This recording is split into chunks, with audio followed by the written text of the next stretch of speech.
Boa tarde a todos, boa tarde a todas, sejam muito bem-vindos. Estamos aqui para mais uma atividade do ciclo de atividades virtuais da especialização em Ensino de Ciências do Instituto de Biologia da UERJ, hoje com duas convidadas muito especiais, que vão apresentar duas palestras, a gente está chamando aqui de webconferências, sobre análise qualitativa. Então, eu quero apresentar a vocês a professora doutora Georgiana Silva dos Santos, que é mestre e doutora em Ciências pela EBS Fiocruz, licenciada em Ciências Biológicas, docente da Rede Municipal de Saquarema, que vai apresentar dados qualitativos à luz da tematização, percepções docentes em formação continuada. E, em primeiro lugar, vai apresentar a professora doutora Cristiane Antunes Leal, doutora em Ensino de Biociência e Saúde, também pela EBS Fiocruz, mestre em Ensino de Ciências PROPEC e FRJ e licenciada em Ciências Biológicas pela UFRJ. A Cristiane vai apresentar a análise de conteúdo no ensino de ciências, compartilhando minha experiência na pós-graduação. Informamos a todos que essa atividade está sendo gravada e pedimos que todos mantenham suas câmeras e seus microfones desligados para melhor aproveitamento da transmissão, melhor aproveitamento da palestra. E agradeço a presença de todos vocês, desejo uma excelente atividade e agradeço desde já a presença, o aceite, a disponibilidade tanto da Cristiane quanto da professora Georgiana. Agradeço também aos professores que estão aqui prestigiando, a Fátima, a Thelma e todos os demais colegas das palestrantes ou da coordenação do nosso curso que estão aqui para prestigiar. Uma excelente fala, Cristiane. Obrigada, gente. Só me deem um retorno, se eu consigo compartilhar direitinho, se apareceu grandão. Por enquanto não está grande, mas agora sim, perfeito. Então tá bom. Pessoal, boa tarde a todos. Primeiramente, eu agradeço a minha presença aqui, como a professora Andréia já anunciou, sou a Cristiane Leal. A professora Rosane me deu uma tarefa muito difícil para mim, que é o cronograma, o horário, então eu vou nem falar do meu título, porque eu vou gastar 10 minutos nele. Então, pós-graduandos da UERJ, né, que nós somos, vocês provavelmente já viram esse meme em algum momento da vida de vocês, que é o Sérgio Chapelin pergunta no Globo Repórter onde são, quem vive, como estão. Você, pós-graduando da UERJ, né, nesse momento, como você está? Qual é a sua formação inicial? Como vive? O que desejam? Como dorme? Se vocês estão dormindo, na verdade, porque nosso ciclo circadiano está totalmente alterado por conta da pandemia. Quantos cafezinhos vocês tomam? Já entendo que eu nem pergunto se você toma, que você toma cafezinho, porque pós-graduando raiz toma café. E qual o seu desejo de pesquisa? Antes de nós iniciarmos aqui a fala, eu conversei com a professora Andréia e ela já tinha falado que você já tem uma vivência, né, com a pesquisa que você está na turma de 2020. Então, o desejo da pesquisa acho que já foi delimitado quanto a isso. Para eu poder fazer a minha fala, eu dividi a minha apresentação em dois momentos. O primeiro momento é a teoria, o próprio livro da análise de conteúdo da Bardan, e o segundo momento, aí sim, vem o compartilhamento da minha experiência com análise de conteúdo na pós-graduação. Obviamente que esses dois blocos são bem demarcados, e quando eu for mudar de um lado para o outro, eu vou falar para vocês quando fizer essa mudança. Então, agora eu vou para a teoria, para depois ir para a prática, com a experiência. A primeira lâmina que eu falo com vocês, eu boto a foto de Bardan, porque eu, no início, eu pensava que Bardan era um homem. Então, acho importante a gente também falar que Bardan é uma mulher e ela acaba sendo o expoente mais famoso quando nós trabalhamos com análise de conteúdo aqui no Brasil. Ela é uma francesa e ela acaba sendo a referência mais utilizada para nossas pesquisas. A análise de conteúdo, ela é uma das etapas do seu projeto de pesquisa, não importa qual etapa que seja, TCC, monografia, em que perfil, em que momento você esteja na sua pós-graduação. Mas ela é uma técnica para análise dos seus dados. Isso tem que ficar bem claro no seu desenho metodológico, se você optar em usar a análise de conteúdo na sua pesquisa. Continuando, para mostrar para vocês a pluralidade que nós temos também com outras técnicas de análise de dados que vocês têm. Vocês vão ver depois de mim, com a Georgiana, que vai ter a tematização. Existe análise textual discursiva, discurso sujeito coletivo, análise de conteúdo, que é o que eu estou apresentando, triangulação, estatística, as reticências, elas continuam, porque você, na verdade, tem uma pluralidade de técnicas para analisar os dados da sua pesquisa. E também tem o seu caderninho, né, de campo para você fazer as suas anotações. Não é porque você vai ver hoje nesse momento, análise de conteúdo, e depois você vai ver tematização, que você vai ter que escolher entre um e outro. Aí você tem que adequar e ver com o seu orientador ou com a sua orientadora qual a melhor técnica realmente que vai contemplar a sua pesquisa e vai conseguir fazer com que a análise de seus dados sejam mais robustos para a sua pesquisa e a sua defesa. Assim, o que eu tenho para falar sobre análise de conteúdo nessa nuvem de palavras no formato de uma máscara?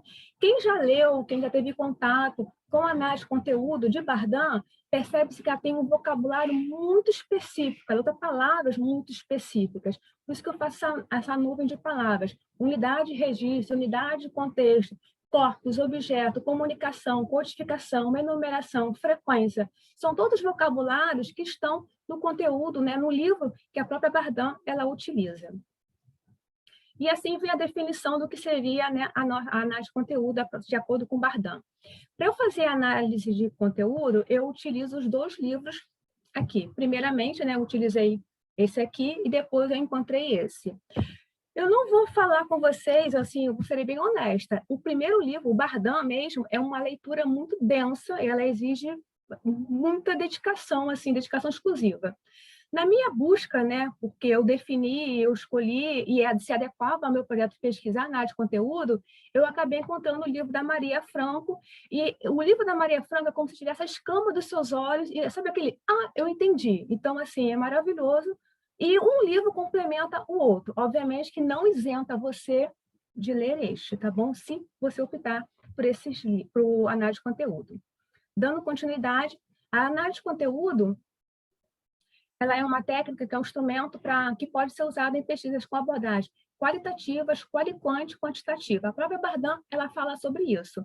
E ela é uma técnica de análise de comunicações. De fato, você, ao usar a análise de conteúdo, você quer comunicar os seus resultados para os seus leitores. No caso, a sua banca que vai te avaliar.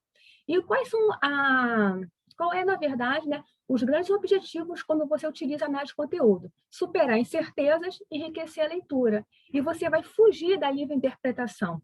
Sabe assim, eu acho que a gente não vai achar, a gente vai usar análise de conteúdo e vai encontrar essas categorias, esses resultados, que é o chamado livre interpretação. Não vai acontecer a livre interpretação quando você utiliza análise de conteúdo.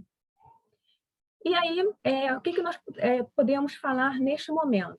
A própria Bardin, ela afirma no seu livro que a análise de conteúdo ela continua em desenvolvimento. Ela fala que cada analista, no caso, se eu uso análise de conteúdo, eu sou para ela considerado um analista e eu posso fazer a minha contextualização da análise de conteúdo para a minha pesquisa desde que eu siga 3 regras. A partir do momento que eu sigo as regras de Bardin, eu posso fazer uma ressignificação, uma releitura e utilizar dentro da minha pesquisa, que é o que nós vamos ver agora. Quais são essas 3 regras de análise de conteúdo? E aí eu tenho, antes de chegar nela, né, um momento que é importante, que é a função da análise de conteúdo nesse momento. Análise dos seus dados. Você fez a pesquisa, você coletou seus dados, como é que você vai analisar? Nós estamos na etapa da análise, que no caso aqui é a análise de conteúdo com Bardin. E aí, indo, né, indo para as fases de análise de conteúdo, quais são? Pré-análise, exploração do material e tratamento dos resultados, a inferência e a interpretação. Essas são as 3 regras, 3 etapas, 3 fases que Bardin diz que você não deve pular, você deve realmente seguir. A partir do momento que você escreve um texto e você fala, eu fiz análise de conteúdo no meu trabalho, na minha pesquisa. Eu, como leitor, parto do princípio que você fez essas 3 etapas. Você pode ter ressignificado, feito a releitura e deixado isso claro para o seu leitor, mas que você tenha feito essas 3 etapas. E essas 3 etapas são, que a gente vai ver agora, pré-análise, eu vou pular. Perdão. A pré-análise, ela é, na verdade, o momento em que você vai fazer a escolha do material que você vai fazer a análise, e aí pode ser livro, tem uma interferência, cair? Pode Não, Cristiane, você pode continuar. Eu vou verificar quem está com o microfone aberto. Aproveito para pedir que às vezes, né? que fechem seus microfones e câmeras, por favor. a análise de conteúdo, na pré-análise, você vai definir qual vai ser o que você vai utilizar para fazer a análise do seu conteúdo. Pode ser livro didático, nós estamos no momento pandêmico agora. Aí eu vou usar agora os exemplos, né, que nós podemos fazer fora de uma sala de aula. Pode ser livro didático, pode ser a BNCC, por exemplo, a Base Nacional Comum Curricular, pode ser as normas que o governo está lançando sobre a formação inicial de professores, pode ser uma análise, né, de podcast. Qualquer coisa que você puder fazer, com que você obtenha dados, você pode fazer análise de conteúdo. E aí, nesse momento, você vai escolher e vai parar. Eu vou me debruçar sobre esse material e vou estudar sobre ele. Só que nada Bardan é tão simples assim. Ela define a pré-análise, que é o momento de preparação do seu material, em 5 fases, que é a leitura flutuante, escolha dos documentos, formulação das hipóteses, referência aos índices e preparação do material. Leitura flutuante é aquilo que eu vou ler o meu material, vou fazer a escolha do meu material e vou estabelecer contato com ele, a fim de que eu tenha mais sensibilidade, para que eu tenha afinidade com o material com que eu vou interpretar. A escolha dos documentos, aí é cada um que vai fazer de acordo com a sua pesquisa. Você vai escolher o gênero que você vai fazer a pesquisa, o corpus, a entrevista, o podcast, o livro didático, uma transcrição de uma entrevista, de um vídeo, o que você vai investigar. Só que também tem, dentro da escolha dos documentos, 4 regrinhas que você vai poder ter que escolher. A exaustividade, se o tema é muito repetitivo, ele pode não ser suficientemente representativo para a sua pesquisa. A representatividade, a homogeneidade e a pertinência.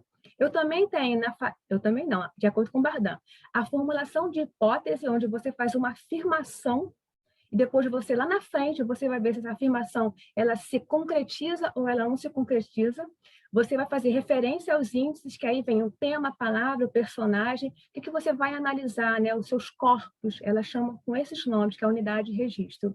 E a preparação do material. A preparação do material é a cansativa, mas também é mais fácil, porque você vai, de fato, em algum momento, ou botar numa plataforma, ou colocar no software Atlas TI, ou vai botar realmente no Excel e por aí vai. Você vai limpar o seu material e deixar ele depurado do que você vai fazer análise.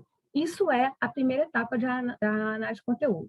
A segunda etapa é chamada exploração do material, e é onde as categorias elas emergem. Então, a gente precisamos parar agora e falar o seguinte: quando eu faço análise de conteúdo, o que eu quero? Eu quero as categorias.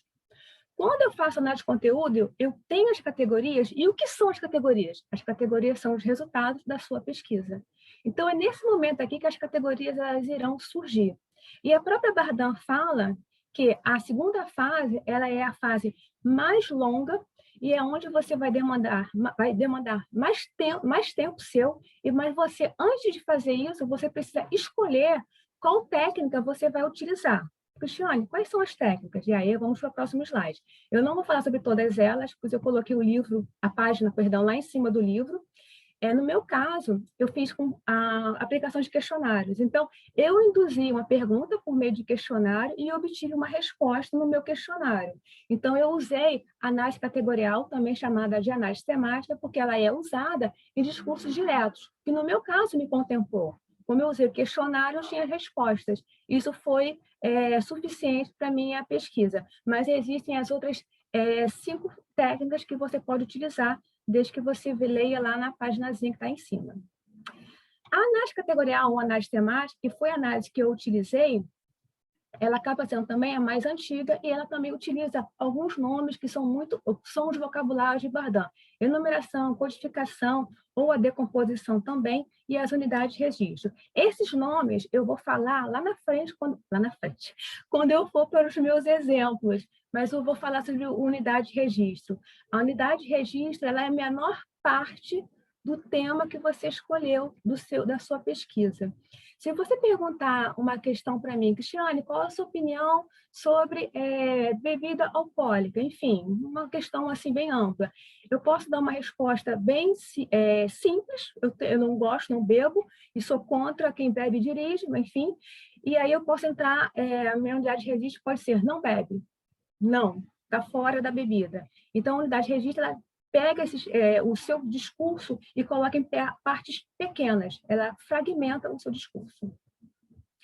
E a categorização, que é a última etapa da fase 2, onde as categorias prévias, elas vão emergir.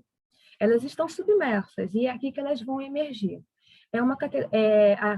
As categorias elas vão surgir depois desse exaustivo trabalho, que, na verdade, eu falei de forma muito rápida, mas ele dá muito trabalho. E a fase 3 é a fase do tratamento dos resultados, a inferência e a interpretação. A fase 3 ela é consequência direta da fase 2. Embora a Bardan ela coloque bem fragmentado, né, porque ela tem uma raiz também positivista, ela faz bem fragmentado, mas assim, é um atrás do outro. Ela fala que é desse jeito, mas quando você vai para a prática fazer, você vê que é um seguido do outro. E a fase 3 não foge a isso. Na fase 3, você vai, de fato, ver se as suas categorias elas são reais, são representativas para o seu trabalho e vai poder renomeá-las ou não de acordo com o referencial teórico que você está lendo conforme você vai fazendo a sua pesquisa. Você vai cercando por todos os lados para poder chegar ao nome das suas categorias que representam, de fato, o seu trabalho. E aí, o que eu tenho no resultado? No final da minha análise de conteúdo, eu tenho as categorias. Quando eu faço análise de conteúdo, eu quero as categorias. E são as categorias que eu vou discutir com os meus referenciais teóricos para fazer a minha pesquisa. No meu caso, as categorias, elas emergiram. E aí eu falo um pouquinho disso agora, tá bom? Desculpa. O ideal é que, ao você fazer a sua análise, se você escolher fazer análise de conteúdo, você faça a sua análise de conteúdo e você compartilhe os seus resultados com uma outra pessoa, de repente, né, o seu orientador ou a sua orientadora. Por que, Cristiane, isso é importante? Porque nós estamos viciados na nossa leitura. Acontece isso. Eu gosto de uma coisa chamada efeito gaveta. Eu fiz, mas eu dou uma semana de intervalo, um gap, e depois eu retorno, porque a gente limpa, né, depura o nosso olhar. Então, a própria Bardan diz que você precisa, se for possível, compartilhar suas categorias, os seus resultados com outro leitor para ver se, de fato, aquelas categorias são representativas do seu trabalho. E segundo ponto ali, que é importante, eu não falei antes, mas a própria Bardan fala, mas eu coloquei uma citação de Franco. Sim, se você falar assim, Cristiane, eu já vi em algum momento que as categorias elas já podem ser pré-selecionadas. Sim. Bardan, ela aceita as duas coisas, que as categorias elas venham emergir ou que as categorias já sejam, por você, analista, pré-selecionadas. E está tudo bem, só deixe isso claro para o seu leitor, se você já selecionou as suas pré-categorias ou se você vai fazer com que elas venham emergir. Quando eu trabalhei com estudantes, pessoas, eu não sabia, né? Estudantes de ensino de genética, eu permiti com que as categorias elas fossem, emergissem. Mas se você utilizar, por exemplo, no momento pandêmico, agora, eu fazia análise do livro didático, de acordo com a BNCC, não importa a minha opinião sobre isso, mas gira em três eixos, né?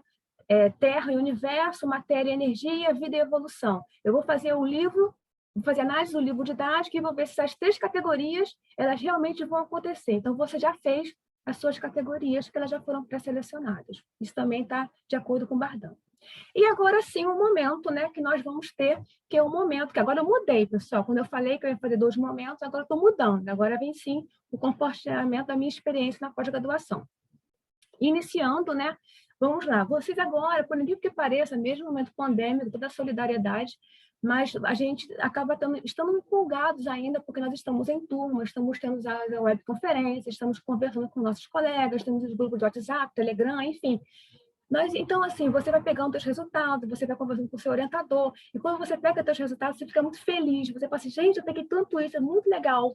Mas quando você vai para a sua análise, você fica tão cansado, sabe? Você fala assim, o que eu fiz da minha vida? Mas esse GIF vai ser só para falar com você que você não está sozinho, somos solidários, é cansativo, mas se você não fizer, quem irá fazer? Então, encare logo, faça, porque é importante você dar continuidade à sua vida acadêmica.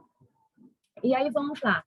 A minha experiência com análise de conteúdo, eu comecei lá no IFRJ, eu fui aluna do mestrado profissional do IFRJ, E tínhamos uma professora lá, ela não está mais no programa, e ela que me iniciou com a análise de conteúdo. Eu cheguei assim cega, sem saber o que fazer, e ela que falou sobre análise de conteúdo comigo. Então, foi ela que me iniciou, e eu iniciei logo com o livro, né, de Bardin. Eu apanhei pra caramba até entender isso. E eu levei essa minha experiência que eu tive no Propec para a EBS. Na EBS, nós passamos pelo seminário docente e também pela qualificação. E nos dois momentos, eu passei por algumas críticas, e são importantes, tá bom, pessoal? Vamos ter amadurecimento. As críticas são importantes, nós crescemos com as críticas. Sobre, assim, Cristiane, deixa a sua análise de conteúdo mais clara, porque lembra, a gente escreve para o outro. Aquilo que é tão claro para a gente pode não estar claro para o outro. Então, eu me debrucei, em 2016 foi o meu seminário docente, 2017 foi a minha qualificação. Então, eu me debrucei, de fato, e mergulhei, o que me permitiu também estar aqui e falar sobre análise de conteúdo. Então, a minha experiência ela vem, de fato, da minha investida e a minha trajetória na análise de conteúdo. E eu usei com ensino de genética. Como eu recebi a crítica na análise de conteúdo, e eu particularmente, aí é uma opinião muito particular minha, eu sou muito imagética, eu gosto muito de imagem, eu gosto muito de quadros, eu gosto de tabelas, eu gosto assim, é linguagem imagética, eu gosto disso. Então, já que o texto escrito não estava muito legal, eu fiz o escrito e também fiz esse quadro, esse organograma. Então, aqui eu defino para o meu leitor, que no caso foi a minha banca, o que eu estava fazendo em cada momento da minha pesquisa, e eu fiz a minha ressignificação para a minha pesquisa, no caso foi de ensino de genética. E agora eu venho com a metáfora do yakisoba. Aí você para e pensa, gente, pós-almoço, essa pessoa com essa voz tão baixinha, ela vem com um yakisoba e acarajé. Vamos entender essa metáfora. E yakisoba eu não conhecia particularmente, eu fui conhecer 3 anos atrás, porque eu sou muito resistente à mudança de paladar. Eu não gosto muito de comer comidas diferentes, que é aquilo que eu não conheço. Então, minha comida é alho, sal e acabou. E cebola no máximo. Mas eu achei muito bonito o yakisoba. Aí eu achei fantástico. Proteína, carboidrato e ainda tem legumes. Achei fantástico. E aí eu cheguei em casa, fui fazer a receita, falei assim, não como isso, não como isso. Gente, eu não como isso, eu não como isso, não como isso. Putz, vida, eu não como isso. E a segunda, a metáfora do acarajé. O acarajé é um dos símbolos da Bahia, né?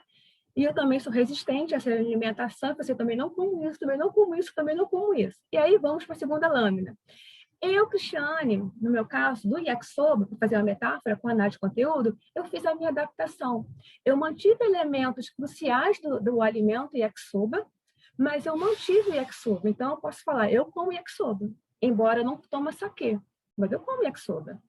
E o acarajé, Cristiane? O acarajé não dá, povo. O acarajé não dá, não. O acarajé não dá por adaptações, não. O que eu quero dizer com isso para vocês? Não é porque você está tendo agora análise de conteúdo, e depois você vai ter a tematização, que ela vai contemplar a sua pesquisa. Existem outras técnicas de análise de dados. Nem todas elas irão contemplar a sua pesquisa. Cada um que está me ouvindo nesse momento está ressignificando a minha fala e está pensando, será que isso me cabe ou não me cabe? Há momentos que não te cabe. Há momentos que a análise de conteúdo mais te atrapalha do que te ajuda. E você tem que esquecer, o acarajé eu rejeitei, o yakisoba eu adaptei. Nessas minhas, agora eu vou voltar para o meu organograma. Nessa minha adaptação, lembra do yakisoba, eu cheguei a este quadro que me permitiu ir para 2017 na qualificação, e aí a minha crítica já foi outra. Cristiane foi grande demais, aí virou até um capítulo de livro, tá? Mas aí eu expliquei para o meu leitor quais eram cada uma dessas etapas e o que eu fiz de acordo com a análise de conteúdo de Bardin. E aí vamos agora a uma questão, eu tinha 2 perguntas para a minha professora lá no IFRJ. Uma delas eu adianto agora, como eu faço? Porque eu leio sobre, mas não sei como fazer. Então, assim, eu ficava muito angustiada. Como fazer? Então, eu chamo aqui esse trabalho de bastidores. Trabalho de bastidores não vai aparecer na sua pesquisa, não vai aparecer na sua monografia, no seu TCC, na sua dissertação e na sua tese. Isso, na verdade, são dados brutos. Isso não vai aparecer, mas é um trabalho que você faz.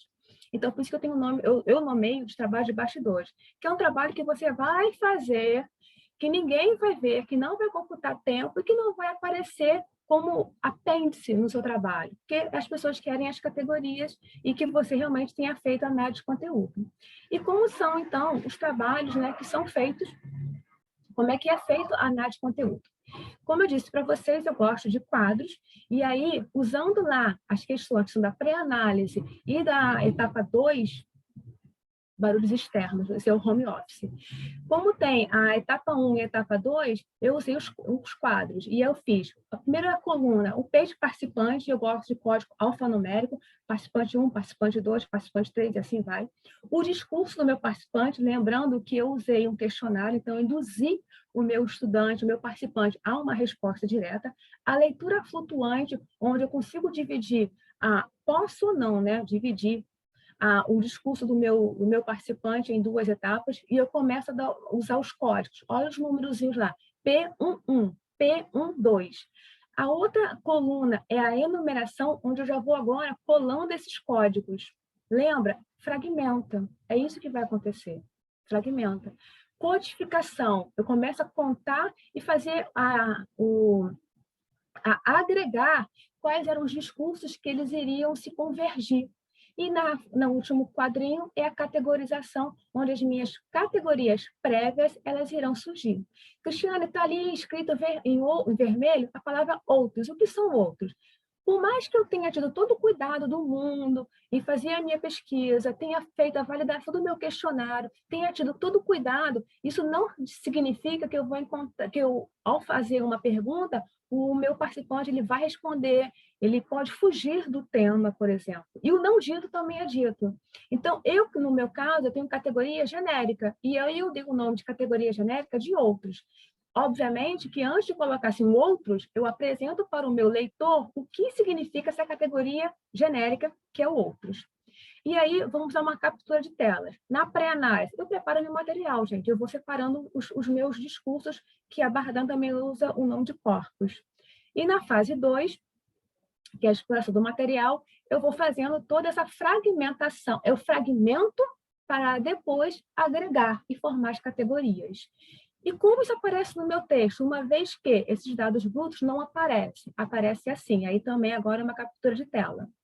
Nesse caso aqui, eu gosto de quadro, e aí eu coloquei pergunta analisada, as categorias que surgiram, subcategorias. Cristiane, você não falou sobre isso ainda. Subcategorias são palavras importantes e que você acha que é uma coisa importante na sua pesquisa, mas que ela não tem expressividade suficiente para se tornar uma categoria, não tem autonomia. Ela pode estar dentro de um guarda-chuva, que no caso é herdado e transmitido. Eu coloco o número que estaria ali correspondendo a essa categoria, aí também isso é opcional, e no meu caso, eu gosto de colocar o exemplo do discurso. E lá embaixo, com a seta azul, eu tenho a categoria outros, que é a categoria genérica, e eu explico também o que é o genérico.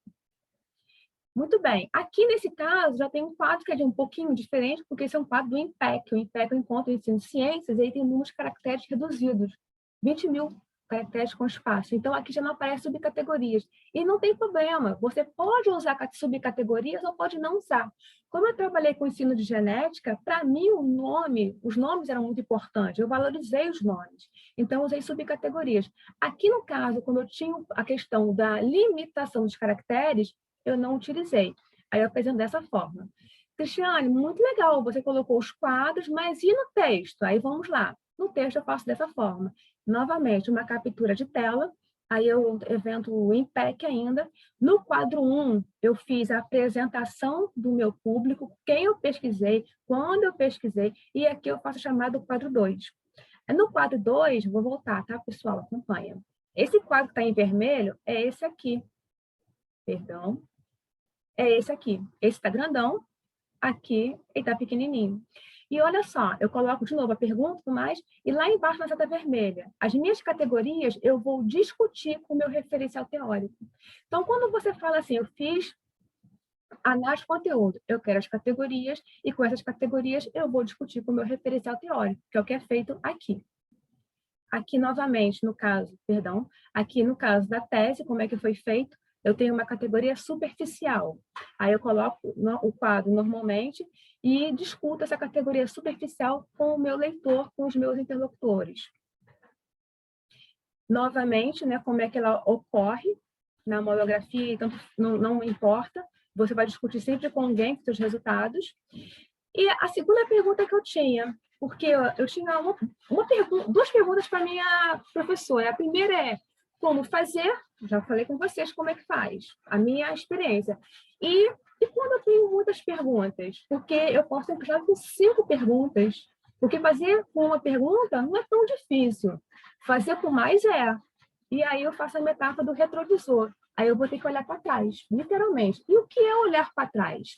Olhar para trás é você olhar para o seu desenho metodológico, o seu tema de pesquisa, o seu pressuposto, a sua pergunta de pesquisa, a sua justificativa, a sua relevância e seus objetivos.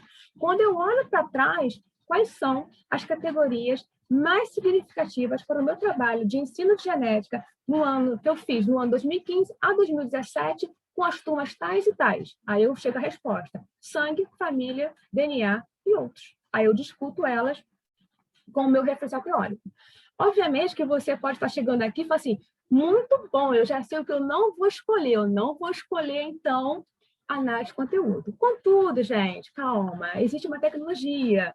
Nós temos uma questão que é o Atlas TI, e sim, ele é utilizado como, ele é um software, que ele é utilizado para você fazer análise de conteúdo. Existem tutoriais no YouTube que te ensinam a utilizar o Atlas TI. A professora que me iniciou com a análise de conteúdo, ela falou para mim assim, Cristiane, não utiliza, mas assim, foi questões dela, porque eu tinha poucas perguntas no mestrado, e aí eu passei também a não utilizar, mas tem formas de você utilizar. Aí você pode perguntar, então eu posso usar o Atlas TI na minha pesquisa? É uma pergunta que fica. Pode, gente, existe um trabalho que diz que você pode sim usar o Atlas TI na sua pesquisa, mas não isenta você, o analista, de conhecer. Você precisa ler o livro, você precisa beber na fonte original, porque você vai estar alimentando uma plataforma. Ela pode não pegar nuances. Imagine você fazer uma transcrição do meu vídeo. Eu gesticulo demais, eu mexo muito com as minhas mãos. Será que essa máquina, esse software, ele iria pegar essas nuances? Ele não pegaria. Então, você pode fazer o Atlas TI, sim, mas não isenta você de ter o trabalho, de ter que estudar, na verdade, análise de conteúdo. E aí, o que nós ficamos? No final, ela é um discurso que vai para fazer as comunicações, ela continua em desenvolvimento, e a própria Bardana permite com que você faça as suas releituras, e ela recebe muitas críticas. Por que ela recebe críticas, Cristiane? Já que ela é tão antiga, tão utilizada, muita gente fala sobre isso. Porque ela é considerada por seus leitores um instrumento amplo demais. Até porque algumas pessoas falam que fazem análise de conteúdo, mas de fato não estudam. Simplesmente assim, peguei um artigo, li, fiz e acabou. Na verdade, não é isso. Tem que se debruçar sobre esse conteúdo. Por isso que você precisa conhecer para poder também defender o seu objeto. E aí você, indo para o final, né, a minha crítica, quem sou eu na fila do pão para falar alguma coisa, né? Eu e o Rodapé somos muito juntos, mas eu tenho crítica assim, sobre análise de conteúdo. No meu caso, eu falo que eu usei análise de conteúdo, mas, gente, não vou mentir, o texto é muito difícil. Se você não tiver alguém, é complicado. Então, a Dardan, ela escreveu o livro e foi ser feliz. Lefebvre, por exemplo, ele refez o livro dele, publicou outros livros. Dardan não, ela foi, escreveu, sem se preocupar com o interlocutor, você que está lendo, e você feliz. Obviamente que se permitiu que outras técnicas de análise elas fossem sendo construídas. E a Dardan, ela não se preocupa com isso, tá bom? Referências, o que eu usei? Meus trabalhos, trabalho de Dardan, os trabalhos que eu fiz, inclusive a minha tese foi com análise de conteúdo, e o último trabalho foi com a professora Rosane, que foi em 2019, utilizando análise de conteúdo no ensino de genética. E eu agradeço a minha participação aqui com vocês e aguardo vocês para o nosso debate após a Jundiana. Gratidão. Muito obrigada, Cristiane, pela sua fala tão animada, pelo controle do tempo. E, sem mais delongas, vou convidar todos que façam suas perguntas no chat e passo a palavra agora à professora Georgiana Santos. Muito obrigada, tá, Cristiane? E, Georgiana, fique à vontade, uma excelente apresentação. Eu te aviso quando carregar aqui a sua tela. Tem que abrir o microfone, o seu, Georgiana. Desculpa, pessoal, eu estou botando o microfone congelada. Qualquer coisa, eu desligo o vídeo para desenvolver melhor. Isso, uma experiência melhor. Tá. Eu estou me vendo congelado ainda. Ai, meu pai do céu, e agora? Não, mas a gente está ouvindo bem o seu áudio, que é o que importa bem. É só colocar em tela cheia. Isso, tá perfeito, Georgiana. A minha imagem continua parada para mim, mas está bem para vocês? É que eu estou na tela cheia. Alguém pode escrever aqui no chat se está vendo a imagem da Georgiana, ok? Para mim, estou vendo só o seu slide. Ai, Sim, sim, tá Tá ok. ok. Agora ela desligou. Sim, Georgiana. Então, se você ok. quiser ficar com Qualquer a coisa, se eu câmera, observar, eu volto, tá bom? Eu tá desligo ótimo. para não atrapalhar. Estão confirmando aqui que a imagem tá boa. Pode ficar com a imagem em áudio, normal, tá? Boa apresentação. Então, vamos lá. Mais uma vez, muito obrigada pelo convite, Andréia. A Rosane, que saiu para um outro trabalho, né? Então, agradeço às duas professoras do curso pelo convite e a parceria, mais uma vez, com a Cristiane Leal, tá?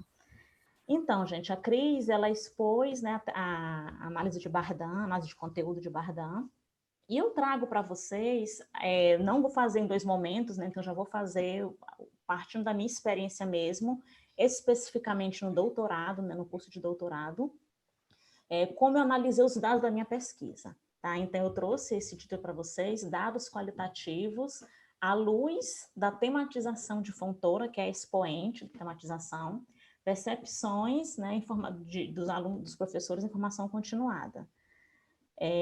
Como o André já me apresentou, né, então sou licenciada em Ciências Biológicas, mestre e doutora em Ciências, participo de grupos de pesquisa e atualmente eu sou docente da Rede Municipal de Saquarema.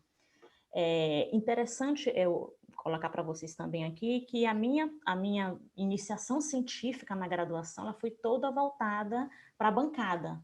Né? Então, na pós, especificamente no doutorado, é que eu tive essa experiência, né, através do ensino, com abordagem qualitativa, tá? Então, vamos lá. Então, como tudo começou? Então, o meu projeto de pesquisa, né, para o doutorado, ele foi elaborado na seleção de 2015, né, para ingressar no curso, e a minha orientadora, que está aqui presente também, que é a professora Maria de Fátima, nós estruturamos, né, o projeto, que seria apresentado para uma banca. E aí, um dos itens, dos subtópicos da metodologia do projeto, era sobre como eu iria analisar os meus dados. Né? Então, assim, em conversas, em reuniões com ela, a gente escolheu, né, decidiu que seria por tematização, a partir da expoente, que é a professora Helena Amaral da Fontoura, né, professora, inclusive, da UERJ, lá FFP São Gonçalo. Por que, Georgiana, você escolheu a tematização? Naquele momento, eu estava assistindo alguns seminários de alguns colegas do curso, do programa DBS, tanto seminário quanto qualificação, que estavam utilizando, né, como proposta, né, de análise de dados, a tematização. Então, por conta disso, a gente conversou e aí decidi que toda a minha análise ela seria voltada, né, para a tematização. Vamos lá. Deixa eu colocar aqui. Certo. Então, como eu já falei, discuti com a minha orientadora, né, através dessa minha experiência, né, com os seminários e qualificação dos alunos da PG-EBS, tá? E aí eu trago para vocês, eu já vou começar falando já a partir da minha vivência, da minha experiência naquele momento. Então, assim, a pergunta de investigação da minha pesquisa era qual a contribuição de uma disciplina, de um curso de formação continuada, sobre o tema alimentação para professores do ensino fundamental. Então, como essa disciplina iria contribuir na formação desses professores, tá? Tratando desse tema, que no caso era alimentação. E aí o meu objetivo geral era analisar essas contribuições, tá? Através dessa disciplina ofertada por um curso de extensão, né, no caso, sobre essa temática na prática desses professores, né, no contexto escolar desses professores. E aí, quem eram os meus sujeitos naquele momento do meu estudo? Né? Então, assim, eram professores dos anos iniciais do ensino fundamental. A minha pesquisa ela aconteceu em 2 momentos, então, intervenção 1, intervenção 1 e intervenção 2. Na intervenção 1, foram com 8 professores do município de Mesquita. Como eu já comentei com vocês, esse curso É um curso de extensão que é ofertado pelo FRJ Campo Mesquita, tá? Então, naquele momento, eram 8 professores que eu denominei de turma A. A segunda intervenção foi no ano seguinte, foram 2 anos consecutivos voltados para a pesquisa. Então, a segunda intervenção foi no município de Queimados, em uma parceria do IFRJ Campo Mesquita com a Prefeitura de Queimados. Então, assim, já foi um ganho que os professores, naquele momento, não precisaram se deslocar até Mesquita. E ali eram 17 professores que eu denominei de turma B, certo? Então, esses eram os sujeitos que eu trabalhei. Aqui. E aí, eu trago para vocês agora o delineamento da minha pesquisa, né? O delineamento metodológico, meu percurso metodológico, meu desenho metodológico. Então, eu trago a professora Helena Amaral da Fontoura, né, como eu já comentei, como expoente da tematização. Então, eu iria utilizar tematização para analisar os meus dados, certo? A professora, ela é pedagoga, ela é mestre em educação, ela é doutora em saúde pública, né, em INSP Fiocruz. Ela também é pós-doutora em educação pela Universidade de Barcelona e pela Universidade Federal do Mato Grosso. Além de tudo isso, ela é professora titular do Departamento de Educação da FFP-UERJ, ou seja, ela tem uma experiência, né, com pesquisas, com produções, né, fazendo essa interface da educação também com o ensino de ciências, tá? Então, além da professora Helena, né, contribuir na minha pesquisa com a sua análise, ela também contribuiu com o meu referencial teórico que eu adotei, né, para discutir os meus dados, né, que norteou toda a minha pesquisa. Além dela, eu trouxe também GAT, né, com toda aquela legislação educacional, eu trouxe NOVA e trouxe TARDIF, que apesar de serem 2 professores estrangeiros, eles conhecem muito bem a nossa realidade educacional. Então, assim, eu coloquei 3 aqui, porque não cabe mais no slide, mas eu trouxe outras contribuições também, tá? Algumas contribuições, elas tinham ideias até um pouco opostas, então foi um momento que eu descartei e trouxe outros autores também para dialogar com os meus achados, tá? Então, é um referencial teórico, como eu trato também de alimentação, então, voltado para a formação de professores, tem a professora Fontoura, né, tanto na tematização, quanto discutindo também o que eu trago, quanto também os 3 professores aqui e outros teóricos que eu trago para o meu estudo, tá? E aí, depois que meu projeto foi aprovado, então ele tinha que ser desenvolvido, né? Então, agora não é mais projeto, agora já é pesquisa, eu tenho que ir para campo, né? E aí eu trago algumas palavras aqui soltas, alguns pontos soltos aqui, Baixada Fluminense, docente dos anos iniciais do ensino fundamental, a palavra disciplina, curso de extensão e instituição pública. Então, assim, o que é importante, eu vou descrever melhor mais na frente para vocês sobre a tematização, mas o que é importante eu, enquanto pesquisadora, me envolver com o meu contexto de pesquisa, tá? Então, assim, eu poderia muito bem ministrar minha disciplina, embora, e pedir, que naquele momento era a coordenadora Ludmila Nogueira, que está aqui presente com a gente. Ludmila, por gentileza, aplica lá esse questionário, depois eu pego com você. Poderia ter feito isso, mas o que é importante a gente, enquanto pesquisador, se envolver no nosso ambiente de pesquisa?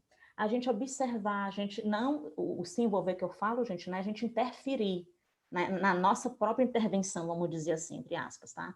Mas a gente, através do nosso caderno de campo, a gente coletar, a gente pegar algumas características, a gente observar alguns momentos, né, daquele ambiente, daquelas situações, e trazer, né, essa experiência, essas que Fontoura chama de subjetividade, tá? Para o nosso texto, para nossa pesquisa, para nossa análise. Então, assim, eu estava na Baixada Fluminense, uma região muito, vamos dizer assim, muito com baixa oferta de cursos, né, de formação para professores, tá? Com docente dos anos iniciais do ensino fundamental, que muitas vezes, especificamente daqueles professores que eu estava trabalhando, trabalho em mais de uma escola, tá? Através de um curso de extensão, eu ofertando uma disciplina por uma instituição pública federal, que no caso era a FRJ. Então, assim, essas 5 palavras, né, eu mergulhei bastante nesse contexto todo. Os professores que não conseguiam ficar até o final porque tinham que ir para outra escola, o que eles traziam, né, do ambiente de trabalho dele, as dúvidas, as necessidades. Então, tudo isso foi muito bem observado. O próprio empenho da instituição, do FRJ, em oferecer, né, esse curso, e o ambiente também, desde quando eu saio da minha casa até eu chegar em Mesquita ou em Queimados, tá? Então, tudo isso é muito importante a gente trazer para o nosso caderno de campo, porque a gente já está na memória, não, mas é bom a gente fazer essa transferência para fazer parte do nosso processo analítico, né, do nosso trabalho, tá bom? Aqui, tá. E aí, o que Fontoura, ela fala sobre tematização? Por que ela desenvolveu essa proposta? Ela já utilizava a tematização nos seus trabalhos, e a convite, né, eu falo através do que Fontoura já colocou em outras oratórias, né, em outros eventos, pediram, Fontoura, está na hora de você publicar sobre essa análise de dados. Foi aí que ela fez essa publicação em um livro, né, um capítulo de livro até, que faz parte de um livro, e ela coloca, né, que o processo de tematização ele decorre das experiências do pesquisador, tá? De suas leituras, que isso é muito importante, e de seu foco de atenção. Uma vez que os mesmos dados vistos por outro pesquisador pode gerar temas distintos. Então, assim, os temas que eu gerei da minha pesquisa, um outro pesquisador com outro olhar, com a vivência que ele tiver naquele momento, né, mesmo que seja o mesmo ambiente, nós dois, né, mas ele pode gerar outros temas, tá? Pois ela coloca, né, que cada um tem seu próprio modo de enxergar o que a pesquisa mostra. Então, isso é muito importante quando a gente escolhe fazer tematização dos nossos dados, tá? E aí, o que seria de diferente? Fontoura, ela bebeu em várias fontes. Até uma conversa, né, que eu já tinha tendo já com a Cristiane nos bastidores, né, da palestra, né, em outros momentos. Então, ela bebeu em várias fontes e conseguiu desenvolver essa proposta de análise, tá bom? E aí ela organiza, né, todo esse percurso metodológico para orientar através de alguns passos, né? Então, o primeiro seria a transcrição de todo o material coletado, seja ele de forma oral, né, através de uma entrevista gravada, de uma filmagem, ou escrita, né? Perguntas abertas dos questionários, que foi o meu caso. Então, o meu questionário era composto de perguntas fechadas e abertas. As perguntas abertas, foi a partir delas que eu fiz tematização, tá? Ou então também depoimentos escritos, certo? Ou dos seus alunos, ou de professores, então, assim, de outro público também que você vai trabalhar. Então, você primeiro transcreve todo esse material. Material transcrito, você vai fazer uma leitura atenta, tá? Deixando as intuições fluírem, para depois você fazer algumas pequenas análises. Essa leitura, a partir dessa primeira leitura, não precisa já você dizer, pronto, aqui já vou definir isso e isso, não. Você pode retornar depois de uma semana, depois de 2 semanas. Então, a partir de outras leituras, de outros referenciais que você for fazendo, de outras experiências docentes suas, você pode retornar e já ter um outro olhar, desenvolver melhor. Então, é necessário mais de uma leitura desse material que você já transcreveu, tá bom? A partir daí, você vai demarcar o que será considerado importante, tá? Delimitar o corpus de análise. Inicialmente, você vai fazer um recorte do texto em unidades de registro, que pode ser ideias, palavras, frases, metáforas, né? Enfim, passagens que pareçam ao pesquisador, né? Que tenham significado para o pesquisador, né? Através do que ele analisou do seu trabalho, tá? Depois, para cada agrupamento de dados, você levanta os temas, sinalizando nos textos os trechos que sinalizam essa seleção, certo? Levantou os temas, define as unidades de contexto, que são os trechos mais longos, e as unidades de significado, que são palavras ou expressões. Você pode colocar no seu trabalho tanto unidade de contexto como de significado, ou só unidade de contexto, ou de significado, certo? Deixa eu subir aqui um pouquinho. Aqui. definiu essas unidades, então você vai separar essas unidades de contexto, de acordo com os temas, e, posteriormente, você vai interpretar tudo isso à luz do referencial teórico que vocês adotaram, certo? Então, vamos ver aqui como foi que eu fiz tudo isso na minha pesquisa, tá? Fontoura, né, eu não falei no exercício anterior, mas Fontoura coloca que você não precisa seguir aqueles 7 passos que ela colocou, certo? No entanto, você não pode pegar, eu não vou nem transcrever, vou logo partir para as unidades de contexto, não. Você pode selecionar alguns passos, mas tendo uma coerência na seleção desses passos, tá? Então, o que foi que eu fiz para a minha análise? Então, eu levantei os temas. A apresentação. Desculpa, pode continuar, já mutei a pessoa. Peço que todos mantenham seus microfones desligados. Desculpa, Georgiana. Tranquilo, continuando. Então, o que foi que eu fiz primeiro, gente? Eu levantei os temas, né, a partir das unidades de registro. Depois, eu defini as unidades de contexto, separei essas unidades de contexto e fui analisar à luz do referencial que eu tinha adotado, tá? Incluindo até Fontoura mesmo. E daí surgiu 3 temas da minha pesquisa. Então, o primeiro tema, concepções docentes sobre ensino de nutrição, estratégias didáticas e referencial sobre a temática. Então, a partir das questões abertas do meu questionário, eu elaborei os 3 temas, analisando também as respostas em relação a essas questões abertas, tá? Então, concepções docentes, estratégias didáticas e referencial sobre a temática. E aí eu trago o primeiro tema. Como foi que eu fiz com o primeiro tema? Então, a questão era, o que você entende por ensino de nutrição? Então, a partir daí, eu separei as unidades de contexto, tá? E as unidades de contexto, eu elaborei as categorias. Então, assim, foram 3 categorias para esse tema 1. A primeira categoria, papel na promoção da saúde.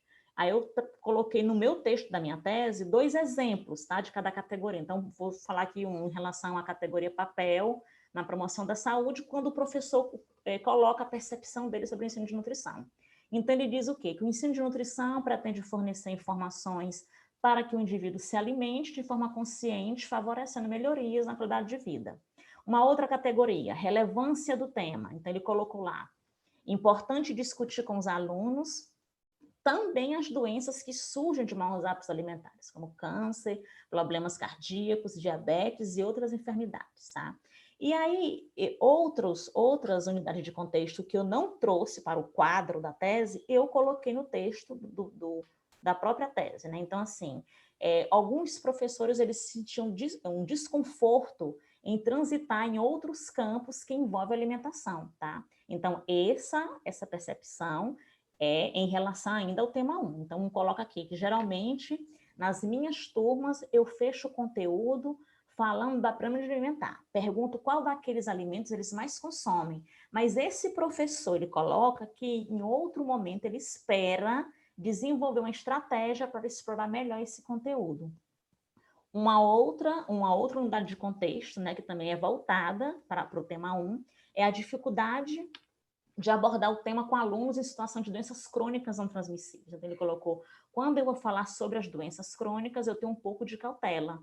Primeiro, por conta da linguagem. Segundo, porque em algumas turmas tem crianças com sobrepeso e até obesas.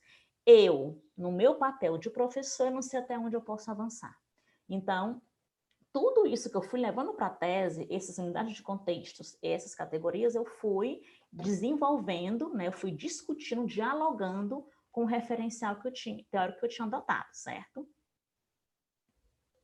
O segundo tema, né? Então, estratégias didáticas. Então, a questão que desenvolveu essas categorias para o segundo tema. Que método você utiliza para abordar o tema alimentação e nutrição com suas turmas? O que você utiliza como material didático? Daí surgiu 2 categorias, a abordagem do tema e o recurso utilizado. Em relação à abordagem do tema, um professor colocou, através de projetos sobre alimentação saudável, realizado todo ano na minha escola. Um outro colocou, eu inicio com uma conversa informal, para conhecer o cotidiano alimentar dos alunos, e no decorrer da aula eu vou abordando conceitos de saúde. A outra categoria, recurso utilizado. Então, ele colocou notícias, ele utiliza notícias, encartes de mercado, livros, revistas, Outro colocou, através de rótulos, receitas, nas aulas de produção de texto, eu peço aos alunos que façam levantamento sobre a alimentação real e a ideal. Então, o tema 2, né, emergiu 2 categorias de análise. O tema 3, e detalhe, aí alguns colocaram também, né, atividades pontuais elaboradas pela escola. Então, o professor colocou, na minha escola eu trabalho o conteúdo na unidade de acordo com o meu planejamento e junto com outros professores. Elaboramos um projeto que culmina no Dia Nacional da Alimentação na escola. Então, aqui também foi um ponto importante que eu discuto, eu trago para vocês agora como eu discuti esse ponto na tese, que é a questão da temática, e de outras temáticas também de ciências, elas fazerem parte do plano de curso da disciplina. Não como atividades pontuais, né? Que no dia da árvore, então, no dia da árvore culmina o trabalho, né? A apresentação sobre o dia da árvore. Então, é importante, então, traga essa discussão, né? Essa crítica em relação às atividades pontuais elaboradas pelas escolas, e no caso aqui, no Dia Nacional da Alimentação na escola, como colocado pelo professor, tá? O tema 3. Então, o tema 3, referencial sobre a temática. A questão era, você tem alguma dificuldade para trabalhar o tema no livro de ciências? Essa questão, gente, todas as unidades de contexto foram para um caminho só, para a elaboração de uma única categoria, que foi escassez de fonte. Então, todas as unidades de contextos, né, foram direcionadas para uma categoria só. Aí o professor colocou, você tem alguma dificuldade para trabalhar o tema livro de ciências? Todos colocaram que sim, tá? E eu trouxe alguns aqui, eu levei alguns para o texto da tese, né? Então, um colocou assim, conteúdos reduzidos e fora da realidade dos meus alunos. Outro colocou, tenho dificuldade, geralmente os livros apresentam poucas informações a respeito. E um outro professor colocou também, não tem um livro de ciências. Infelizmente, a prefeitura não forneceu livro esse ano para grande parte das disciplinas. Ciências foi uma delas, tá?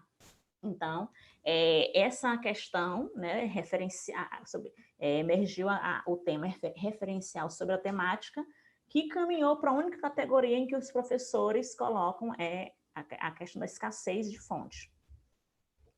E aí, gente, toda essa análise que eu fiz, né, dessas percepções dos professores através das questões abertas do questionário que foi aplicado para eles, respondia ao meu objetivo 1, que era qual? Identificar as concepções dos professores da educação básica sobre nutrição.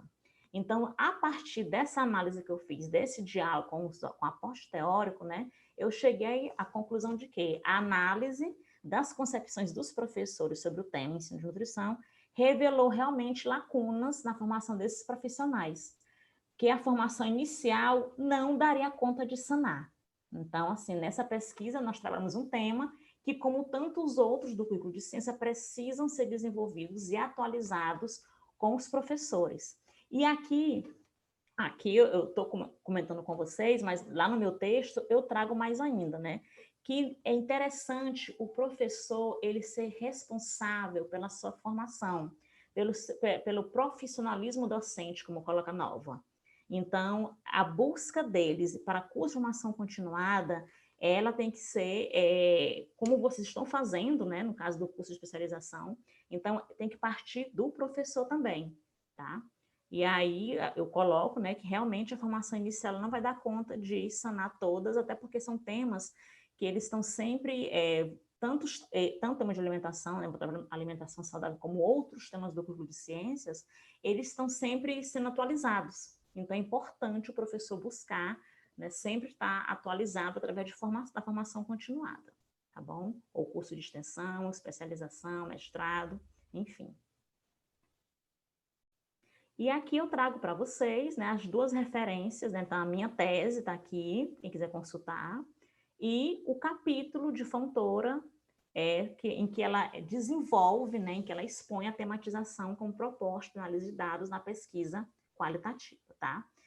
Uma coisa que é importante, para finalizar a minha fala, é que é muito importante a gente fazer essa análise de dados da nossa pesquisa, porque legitima a nossa pesquisa no meio acadêmico, tá? Então, assim, vocês irão desenvolver a pesquisa de vocês, estão em desenvolvimento a pesquisa de vocês, é importante vocês adotarem uma análise de dados, né, seja como o Cristiane falou, análise de conteúdo, tematização ou outra que vocês se identificarem, para futuramente vocês tornarem público esse conhecimento, né, essa pesquisa, esses achados, tá? Mas ele só vai ter legitimidade se você não pode fazer apenas uma descrição de dados, tá? Então, terá legitimidade na comunidade acadêmica através de uma análise de dados, tá bom?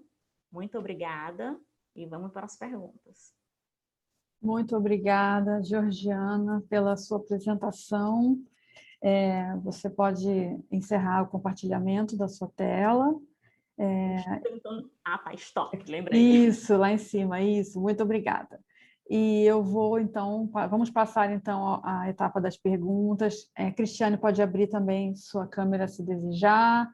E eu vou passar primeiro a pergunta da Larissa, né? Vamos lembrando que tanto Georgiana Santos quanto a Cristiane Leal são egressas do programa de pós-graduação da EBS da Fiocruz, onde, historicamente, muitos alunos da UERJ, egressos da graduação, são muito bem acolhidos para fazer tanto seu mestrado quanto seu doutorado, e esse ano nós temos um número elevadíssimo de egressos da UERJ fazendo o curso lá. A Larissa é uma delas. Então, a Larissa perguntou para a Georgiana especificamente: ao usar tematização, você utilizou categorias escolhidas previamente ou elas emergiram nas suas análises?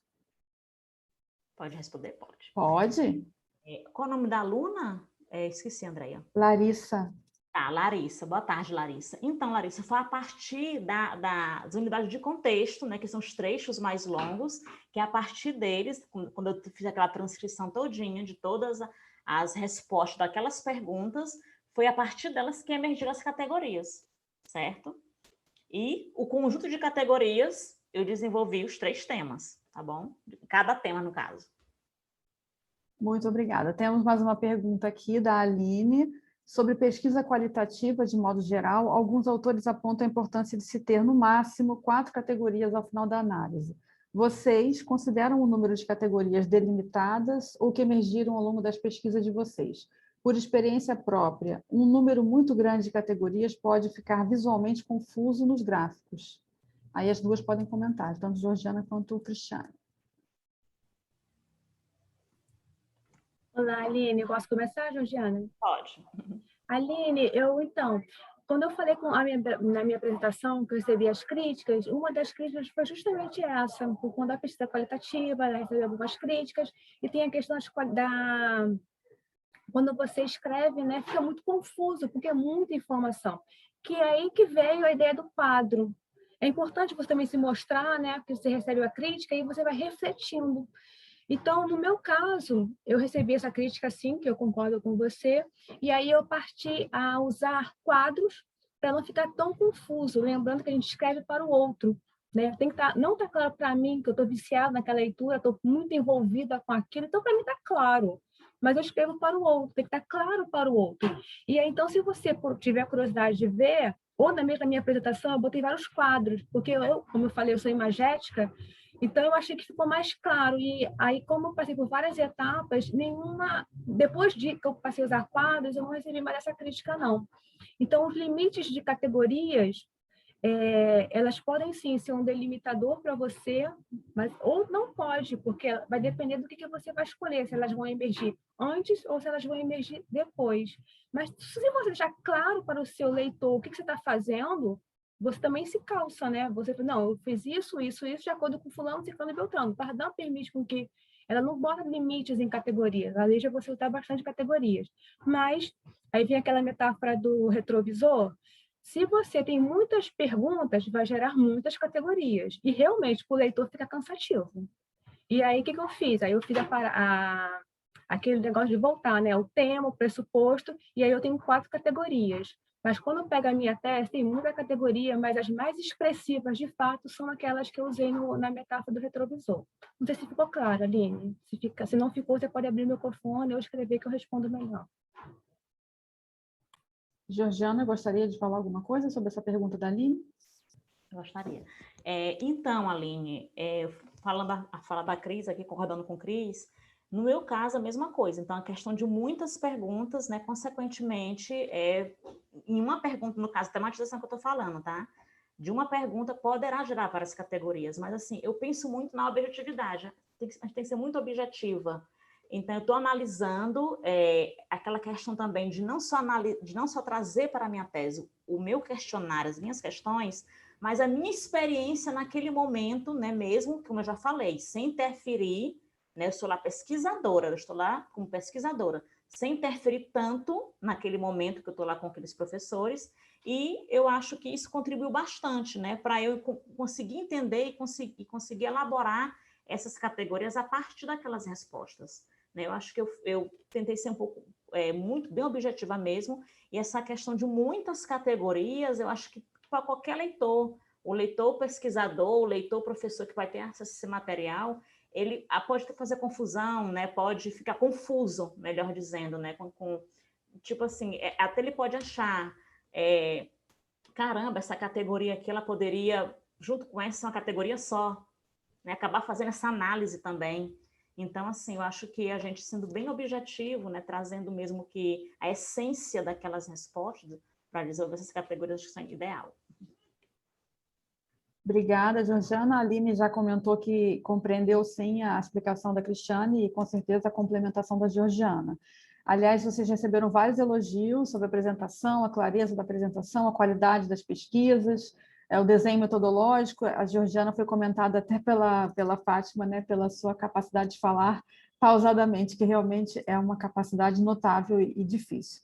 Bom, vou para a próxima pergunta. Eu não sei a pessoa, mas eu acho que é conhecida porque ela fala de vocês como quem conhece, está como Galaxy A3.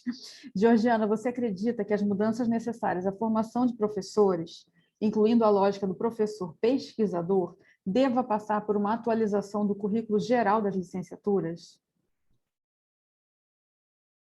Ligando o microfone, consegui. Então, eu acredito, inclusive, teve uma pergunta, né, na minha apresentação do projeto de doutorado para a banca da Fiocruz, em que um membro da banca sugeriu que essa temática alimentação não poderia ser somente um tema, na época dos PCNs, né, que está sem antes da BNCC, um tema apenas transversal, mas que deveria entrar no currículo. Aí eu pensei, caramba, quem sou na fila do pão para fazer colocar, né, essa mudança no currículo, mas assim, de uma forma geral, né, tendo um olhar holístico, né, sobre o currículo de ciências, do currículo das licenciaturas, com certeza, elas necessitam, né. A gente já viu algumas mudanças, né, eu comparo o meu currículo da minha licenciatura em 2001, da instituição que eu formei, que eu sou egressa, com o currículo de agora, lá agora, então, assim, muitas mudanças, boas mudanças, né? E a gente observa isso em várias instituições também. Que bom, né? É um avanço. Essa mesma pessoa, que acredito seja uma pessoa amiga de vocês, pergunta para a Cristiane agora. Cristiane, para você, qual a importância da formação da pesquisa metodológica junto aos docentes já no período do estágio? Eu acho que ela está falando do estágio docente na pós-graduação, seria isso? Porque... Eu acho que é a Denise, não é a Denise? Sim ou não, Denise escreve. Acho que é a Denise que está no nosso grupo. Eu acho que é super importante, assim, as coisas, os astros, eles vão, enfim, se mexendo, porque ontem eu recebi os anais de um trabalho que eu fiz, um resumo, né? Onde eu defendo justamente a metodologia científica na formação inicial do docente. Porque quando você faz a graduação, tem todo aquele ciclo básico, depois você vem as teorias, assim, a Denise. Tem o ciclo básico, tem as matérias pedagógicas, tem um estágio e depois tem um TCC. Eu acho que o TCC fica muito solto e aí gera no licenciando um estresse muito grande. E eu acho que poderia ocorrer uma comunicação. Eu acho que cada pesquisador tem a sua demanda, cada pesquisador tem, assim, as questões da própria universidade, da instituição de ensino superior, que impedem, às vezes, de você ajudar e abraçar, de fato, outros licenciandos. Mas se cada professor pedir assim, faz isso de acordo com a regra da BNT, e dá a regra da BNT, a pessoa também é capaz de estudar sozinha, ser autodidática. Nós estamos agora no momento pandêmico, onde todo mundo está se reinventando. O professor, então, enfim, está se reinventando direto. Então, nós somos extremamente criativos, na pressão mais ainda. Mas eu sou solidária aos licenciandos. A Tainá Aluna, já vi que está aí, então a Tainá Aluna foi a minha estagiária. Então, assim, eu vejo que é muito temeroso o momento do estágio, é muito temeroso o momento da escrita. Então, quanto mais você vivenciar isso na sua formação inicial, as coisas vão fluindo com mais sensatez e também com menos estresse. A gente também não pode esquecer da saúde mental, né? Também é importante nesse momento onde você está formando o professor, que vai dar aula para 30, 40 pessoas, enfim. Então, acho que é importante você ter isso. E eu defendo, sim, desde o início, que você tenha. E, assim, o professor, cada um, dentro do seu contexto, da sua disciplina, da sua formação, também fazer esse papel. Acho que também falta, também, às vezes, a conversa, o diálogo. Falar com pessoas é complicado, lidar com grupos é complicado. Mas se você for pensar pela ótica do licenciando, coitado, ele está abandonado, ele precisa de ajuda. Às vezes, ele não vai atrás porque ele não sabe que tem que ir atrás. Às vezes, precisa do professor chegar e falar. Então, eu acredito que sim, tem que haver, tem que ocorrer desde o início, e se for o melhor, né, para o licenciando, a comunicação entre os próprios professores do curso, para que tenha a metodologia e ele sofra menos quando for o TCC, a monografia, e ele consiga também ir para a formação continuada. Eu acho que todos nós estamos aqui, nós queremos a formação continuada. E não estamos aqui porque não queremos, nós queremos fazer a formação continuada. E se nós não temos a metodologia científica, a gente sofre muito mais. Então, acho que é um papel muito importante na formação inicial e também na continuada. Ficou claro? Super claro e super pertinente.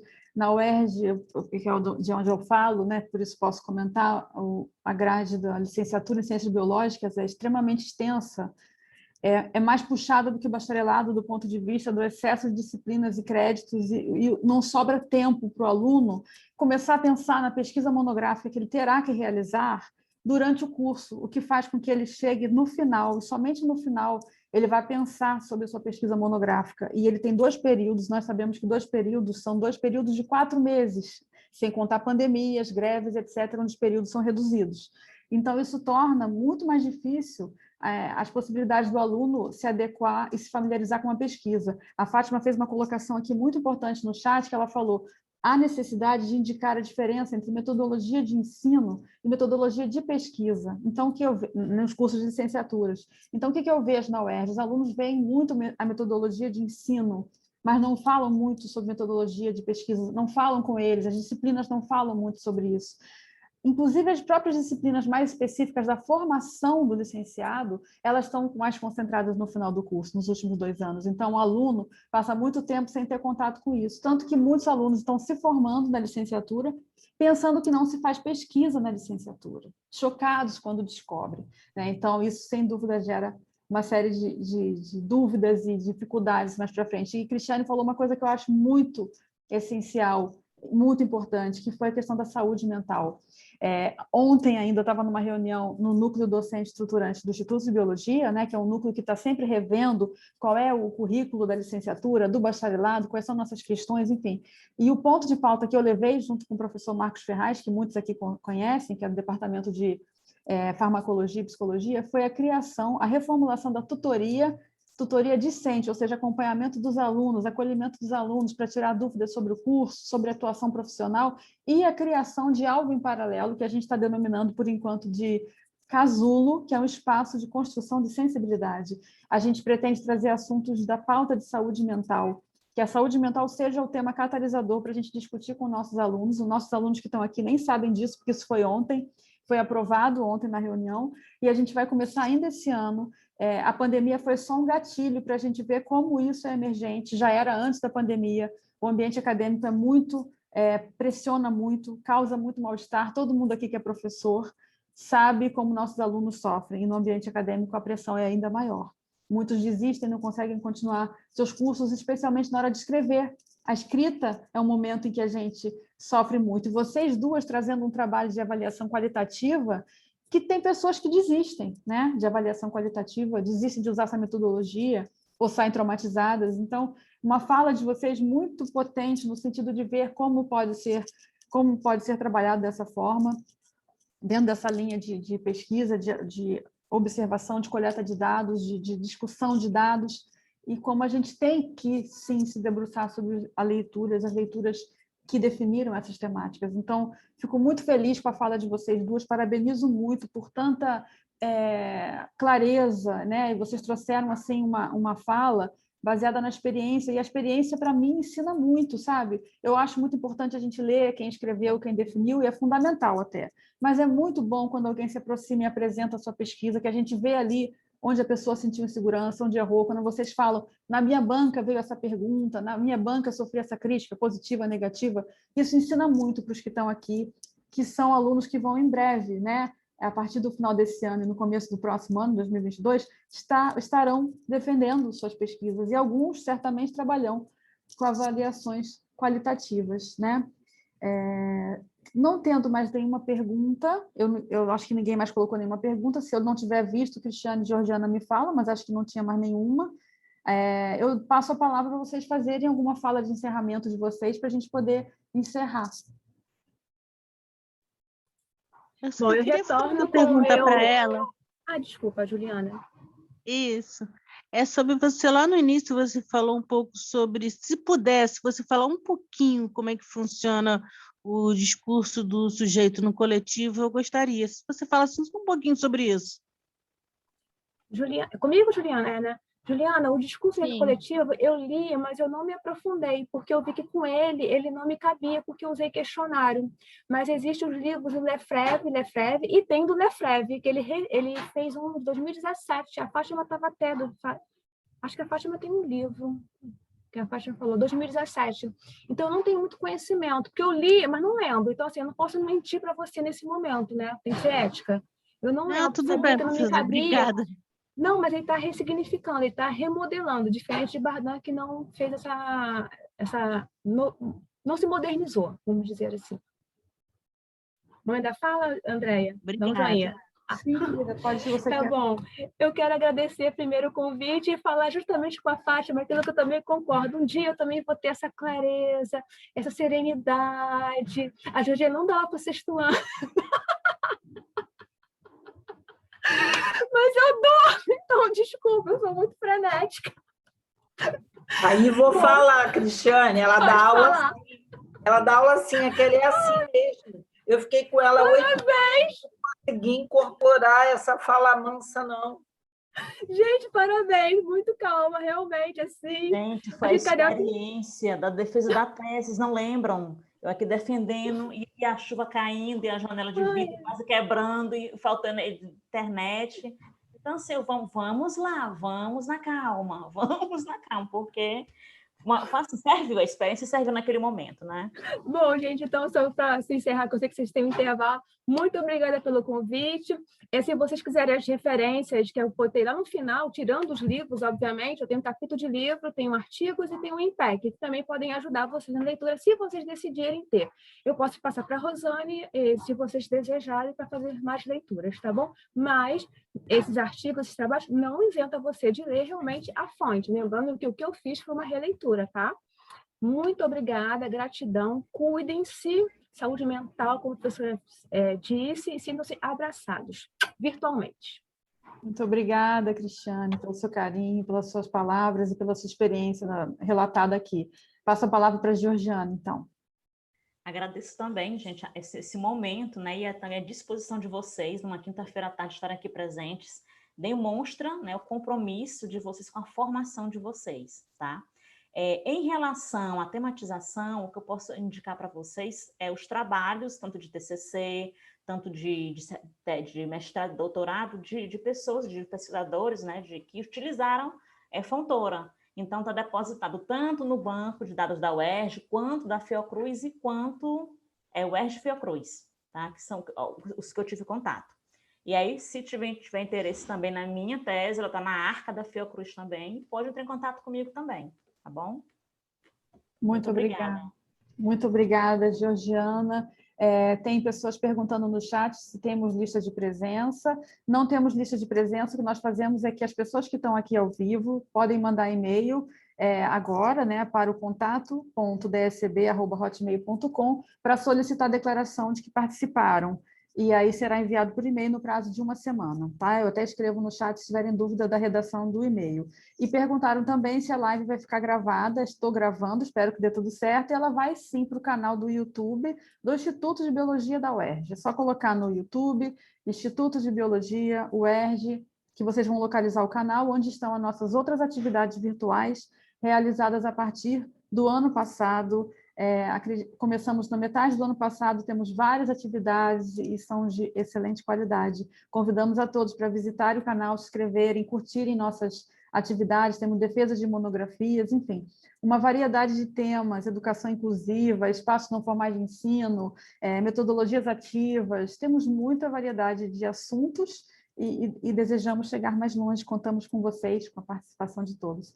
Então, muito obrigada a todos os alunos que estavam presentes, as professoras, as amigas que vieram, vi que a Rita entrou, essa outra professora Denise, que entrou amiga de vocês, e principalmente agradeço a vocês duas palestrantes, que para nós é um prazer estar aqui ouvindo essas pesquisas, esses relatos, e são aqueles momentos riquíssimos onde a gente esquece um pouco a tragédia que a gente está vivendo lá fora, que é muito difícil, e pode ter aqui algum momento de prazer e de pensar em outras coisas e como a gente vai seguir em frente, tá?